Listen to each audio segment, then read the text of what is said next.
List of music genres and styles. This is a list of music genres and styles. Music can be described in terms of many genres and styles.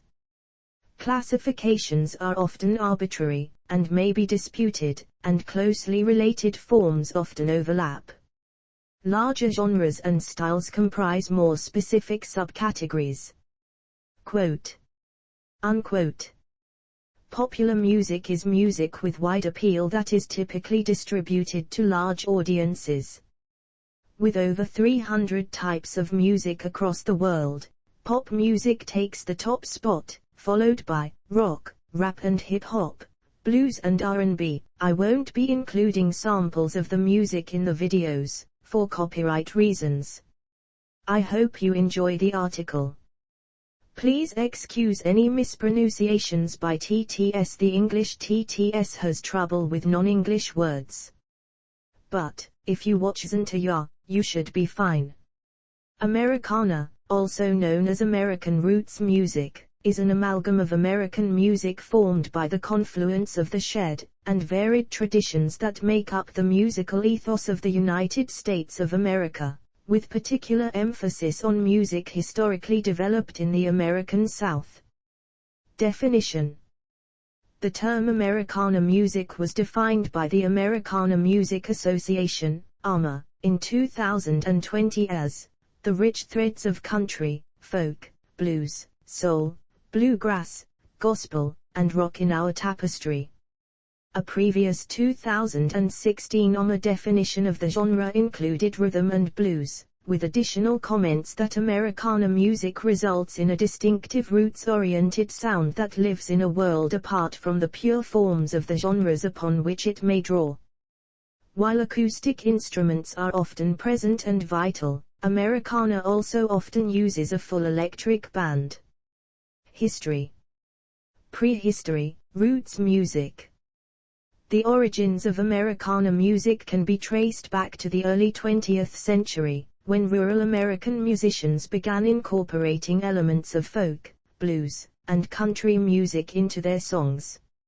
Americana musicians often played acoustic instruments such as the guitar, banjo, fiddle, and upright bass, and their songs typically told stories about the struggles and hardships of everyday life.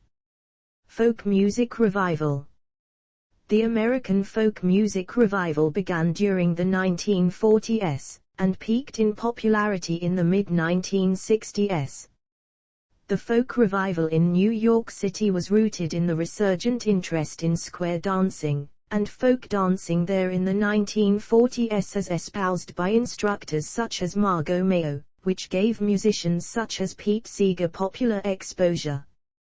The folk revival more generally as a popular and commercial phenomenon begins with the career of the Weavers, formed in November 1948 by Pete Seeger, Lee Hayes, Fred Hellerman, and Ronnie Gilbert of People's Songs, of which Seeger had been president, and Hayes executive secretary. The Kingston Trio, a group originating on the West Coast, were directly inspired by the Weavers in their style and presentation, and covered some of the Weavers' material, which was predominantly traditional. The Kingston Trio's popularity would be followed by that of Joan Baez, whose debut album Joan Baez reached the top 10 in late 1960, and remained on the Billboard charts for over 2 years. It was not long before the folk music category came to include less traditional material, and more personal and poetic creations by individual performers, who called themselves singer-songwriters. As a result of the financial success of high-profile commercial folk artists, record companies began to produce and distribute records by a new generation of folk revival and singer-songwriters: Phil Ochs, Tom Paxton, Eric Von Schmidt, Buffy Sainte-Marie, Dave Van Ronk, Judy Collins, Tom Rush, Fred Neil, Gordon Lightfoot, Billy Ed Wheeler, John Denver, Jon Stewart, Arlo Guthrie, Harry Chapin, and John Hartford, among others. Some of this wave had emerged from family singing and playing traditions, and some had not. These singers frequently prided themselves on performing traditional material in imitations of the style of the source singers whom they had discovered, frequently by listening to Harry Smith's celebrated LP compilation of forgotten, or obscure commercial 78 RPM race, and hillbilly recordings of the 1920s and 30s, the Folkways Anthology of American Folk Music, 1951. A number of the artists who had made these old recordings were still very much alive, and had been rediscovered, and brought to the 1963 and 64 Newport Folk Festivals. For example, traditionalist Clarence Ashley introduced folk revivalists to the music of friends of his who still actively played the older music, such as Doc Watson, and the Stanley Brothers. Emergence of folk rock. In the 1950s and 1960s, folk revival music began to evolve, and incorporate elements of rock and roll, and other popular music styles. Artists such as Bob Dylan and the Byrds began blending traditional folk and country music with electric guitars and drums, creating a new sound that came to be known as folk rock.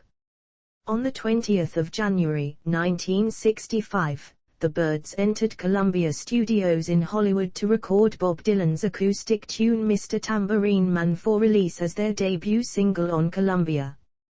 The full, electric rock band treatment that the Byrds and producer Terry Melcher had given the song effectively created the template for the musical subgenre of folk rock.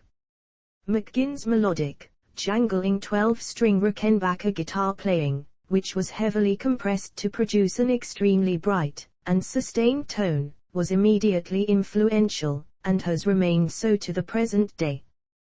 The single also featured another major characteristic of the band's sound, their clear harmony singing, which usually featured McGinn and Clark in unison, with Crosby providing the high harmony. Additionally, Richie Unterberger has stated that the song's abstract lyrics took rock and pop songwriting to new heights. Never before had such intellectual and literary wordplay been combined with rock instrumentation by a popular music group.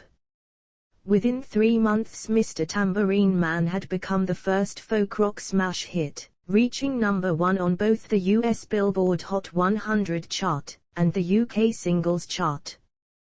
The single's success initiated the folk rock boom of 1965 and 1966, during which a number of Byrds-influenced acts had hits on the American and British charts. The term folk rock was itself coined by the American music press to describe the band's sound in June 1965, at roughly the same time as Mr. Tambourine Man peaked at number 1 in the US. The commercial success of the Byrds' cover version of Dylan's Mr. Tambourine Man, and their debut album of the same name, along with Dylan's own recordings with rock instrumentation, on the albums Bringing It All Back Home 1965, Highway 61 Revisited 1965, and Blonde on Blonde 1966, encouraged other folk acts, such as Simon and Garfunkel, to use electric backing on their records, and new groups, such as Buffalo Springfield, to form. Dylan's controversial appearance at the Newport Folk Festival on the 25th of July 1965, where he was backed by an electric band, was also a pivotal moment in the development of the genre. Emergence of alternative country. In the 1990s the term alternative country, paralleling alternative rock, began to be used to describe a diverse group of musicians and singers operating outside the traditions and industry of mainstream country music. Many eschewed the increasingly polished production values and pop sensibilities of the Nashville-dominated industry for a more lo-fi sound, frequently infused with a strong punk and rock and roll aesthetic. Alternative country drew on traditional American country music, the music of working people, preserved and celebrated by practitioners such as Woody Guthrie, Hank Williams, and the Carter family, often cited as major influences. Another major influence was country rock, the result of fusing country music with a rock and roll sound. The artist most commonly thought to have originated country rock is Graham Parsons, who referred to his sound as cosmic American music, although Michael Nesmith, Steve Earle, and Gene Clark are frequently identified as important innovators. The third factor was punk rock, which supplied an energy and DIY attitude. Attempts to combine punk and country had been pioneered by Nashville's Jason and the Scorchers, and in the 1980s Southern Californian cowpunk scene with bands like the Long Riders, and X, and the Minneapolis-based band the Jayhawks. X signed with major label Elektra in 1982, and released Under the Big Black Sun, which marked a departure from their trademark sound. While still fast and loud, with raw punk guitars, the album displayed evolving country leanings. The Scorchers released their debut, DIY EP, Reckless Country Soul, in 1982 on the independent Praxis label, but these styles merged fully in Uncle Tupelo's 1990 LP No Depression, which is widely credited as being the first alt-country album, and gave its name to the online notice board, and eventually magazine that underpinned the movement. Formation of Americana Music Association. In the 1990s and 2000s, Americana music underwent a resurgence in popularity, as a new generation of artists began incorporating elements of traditional American music into their songs. Artists such as Wilco, Lucinda Williams, and Gillian Welch helped to popularize a new style of Americana music that blended elements of rock, folk, country, and blues. Rolling Stone notes that Americana first came to fashion as a descriptive musical phrase in the mid-90s, when a group of radio promoters and industry outsiders dispersed throughout Nashville, California, and Texas sought to carve out a distinct marketplace for a wave of traditionally minded songwriters like Guy Clark, Darrell Scott, and Jim Lauderdale, artists whose work was no longer being served by a country music industry riding high on Garth Brooks and Shania Twain. This new style of music reflected a renewed interest in traditional American music forms, and it helped to establish Americana music as a distinct and important genre in its own right. The Americana Music Association, a not-for-profit trade organization advocating for American roots music around the world, was formed in 1999. It is a network for Americana artists, radio stations, record labels, publishers, and others with the goal of developing an infrastructure that will boost visibility and economic viability. The 2010s saw several musical groups connected with Americana music finding their way onto the Billboard charts. Bands like Mumford & Sons, the Lumineers, and the Avett Brothers helped bring contemporary Americana to more people than ever before. Their popularity as artists took the genre, which was somewhat of a niche, in the shadow of country and rock, and made it mainstream. In 2011, the genre was officially inducted into the Merriam-Webster Dictionary. Expansion of definition. In modern times, Americana music continues to evolve and expand, as new generations of artists continue to draw inspiration from the rich history and cultural traditions of the United States. The instrumentation of Americana music continues to be characterized by acoustic guitars, fiddles, banjos, mandolins, and harmonicas, as well as electric guitars and drums. The genre remains deeply rooted in the cultural and social landscape of the United States, and it continues to reflect the diverse experiences and perspectives of the American people.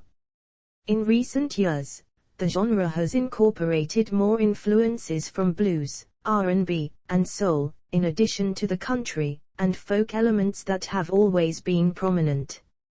In 2017, Rolling Stone published an article claiming that Americana was having an identity crisis, which focused on changing definitions and efforts to promote ethnic diversity in the genre. In 2014, traditional country musician Dale Watson formed the Americana Music Awards, focused on the genres of honky-tonk, outlaw, western swing, and rockabilly, on the premise that these genres can no longer be properly categorized as country, or Americana, thus necessitating the creation of a new term, Americana. Radio format.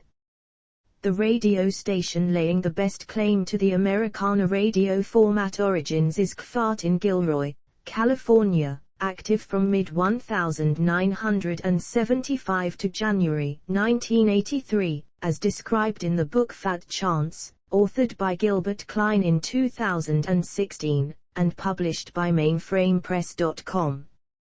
KFART was succeeded by KHIP in Hollister CA, KPIG in Freedom CA, and FAT 99 KPHTLP in Laytonville CA.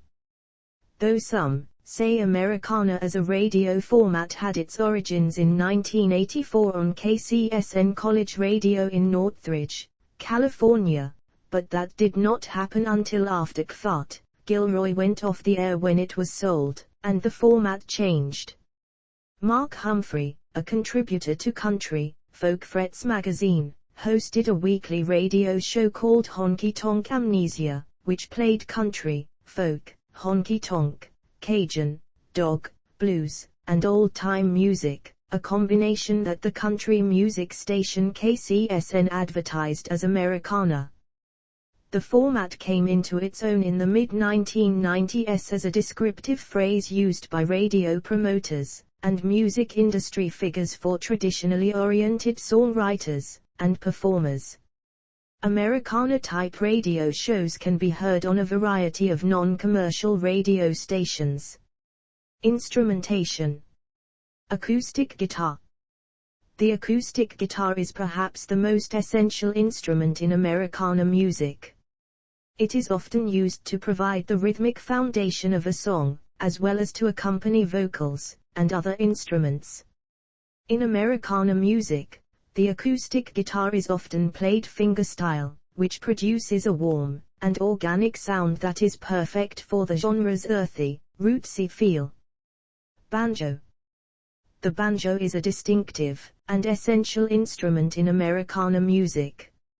Its bright, twangy sound is instantly recognizable, and often associated with Appalachian and bluegrass music also. Banjos are often played using a technique called claw hammer, which involves striking the strings with the back of the fingernail. The banjo adds a unique texture to Americana music, and its intricate, fast-paced playing can create a driving rhythm that propels a song forward. Mandolin. The mandolin is a small, stringed instrument that is commonly used in folk and bluegrass music. Its bright, high-pitched sound adds a distinctive flavor to Americana music, and its fast, intricate playing can create a lively and upbeat feel. Mandolins are often played using a technique called tremolo, which involves rapidly picking the strings to create a sustained, shimmering sound. Fiddle. The fiddle is a traditional stringed instrument that is often used in Americana music. Its versatile sound can create both slow, mournful melodies, and fast, lively rhythms. Fiddles are often played using a technique called sawing, which involves rapidly moving the bow back and forth across the strings to create a driving rhythm. Fiddles can add a haunting quality to Americana music, and can create a sense of nostalgia and longing. Use in Canada. Despite the genre's most common name, it is not practiced solely by artists from the United States, as numerous artists from Canada are also prominent in the genre. Canadian bands in the genre will sometimes be referred to as Canadiana rather than Americana in Canadian media, although this is not a widely recognized synonym elsewhere. A Norwegian scene is often referred to as Nordicana.